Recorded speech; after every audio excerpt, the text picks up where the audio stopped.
Miguel is one of only, sabi nga ni Sir Tito, one of only 4 teams to win a Grand Slam.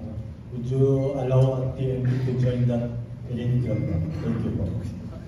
Sana. Tulis lang.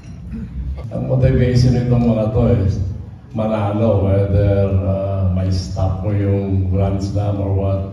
It's winning the championship. That's for the company, sa families ng mga players, yung aming mga ball boys, siyempre ma-asset sa bonus eh.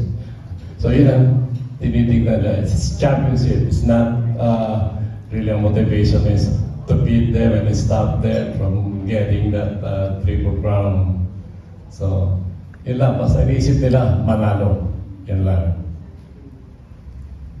Yeah, just like what I've said a while ago, we're not here to stop their bid for a Grand Slam. We're here to win games and eventually win the championship, because there are a lot of people looking for that because of our relatives, friends, and will be honored if that happens for us.